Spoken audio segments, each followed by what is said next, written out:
Hello everybody, welcome back. This is the fourth video in my diary of how I'm putting together my new business from scratch to launch and maybe even slightly beyond launch. And I'll just take you through where we've got to so far. So the first video was about how I got my idea and what I did in order to kind of stimulate myself to bring the idea out of my dormant subconscious.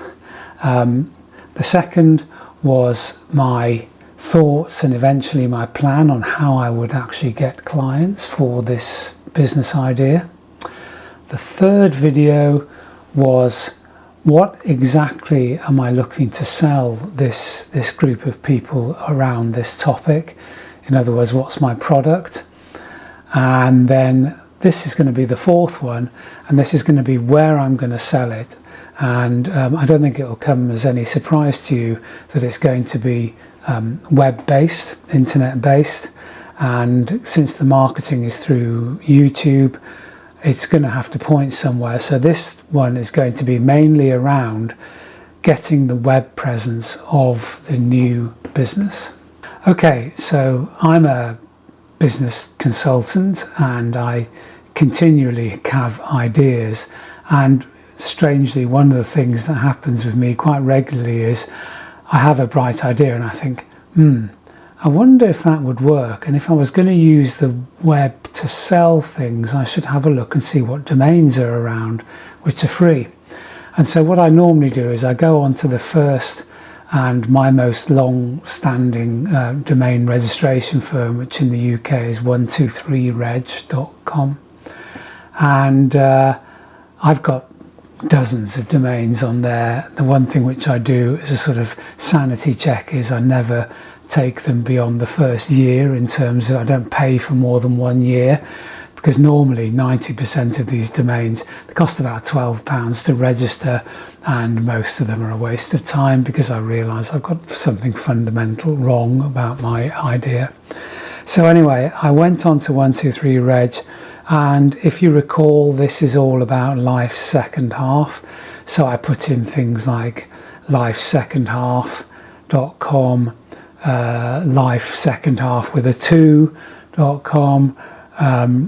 They were all taken. And the one thing worth saying right now is that I'm always looking for a .com domain rather than a .co.uk, because I figure that if I got a .co.uk and it spread a little bit more, I would feel stupid for not having registered .com. So I go with .com and try everything I can to get something in that neck of the woods first.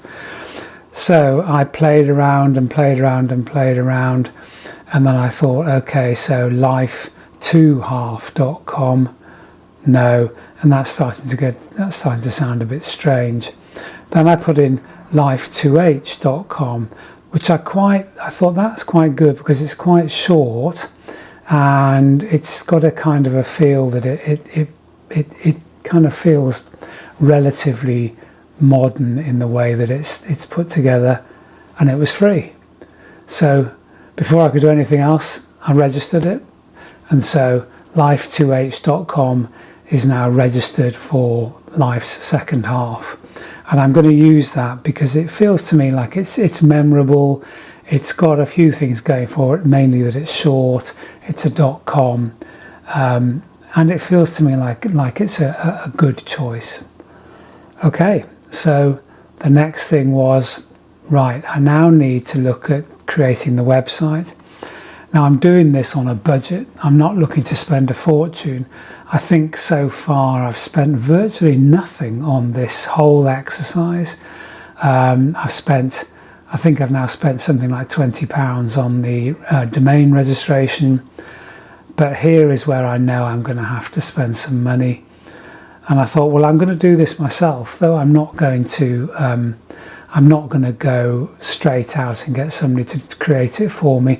I have done that in the past, and I always find that I spend more money, I spend hundreds of pounds in the end creating something which is not quite what I wanted, or I find it quite hard to use myself on an ongoing basis. So I thought, right, I'm going to do this myself. Now, to me, the available websites which are really easy, I don't want to spend time doing this, because if I'm spending time developing the website, I'm not spending time actually in the business creating the things which are going to get the business launched. I'm down in a rabbit hole of website creation, and while it's interesting, I don't really want to be in there teaching myself to do stuff. So I looked at what I've already got in the way of websites, and I've got 3 or 4 which I've built over the years. And what I've always used as a creation tool is Wix.com. So I thought, well, let's go on to Wix. And I played around with it, and I produced various iterations of it. And eventually I arrived at something which I think, okay, so bearing in mind the function of the website will be to capture the email address of the people who are interested, send them out the book which I created in video 3, and basically to act as the staging post for people who have demonstrated an interest before I turn them into clients. So that's really only, I don't know, 4 or 5 or 6 web pages, and so it came to be. I created my life2h.com website, but I eventually got to the point where 90% of it was done, but I just couldn't get it to behave like I wanted it to behave on desktops as well as on tablets and on phones. For whatever reason, I hit the barrier of my knowledge, basically, and I thought, okay, it's time to leapfrog this particular barrier. And so I went onto Wix, and they have a service where they say, if you want to talk to an expert, speak to a freelancer, and here's our recommended freelancer list. I picked a domestic freelancer, and I'll put his details in the description. And he was really good. He did exactly what I wanted. I explained to him exactly the problems I was having. He did exactly what I wanted. He didn't try and do anything more than that. And in the end, I paid him 200 quid. So I've now got the website that I want, and if you want to go and have a look at it, it's on life2h.com. It acts as a front page. In order to download the free book, which is basically there, you have to give your email address. So I've got the email capture there, and I've now got 95% of where I want to be.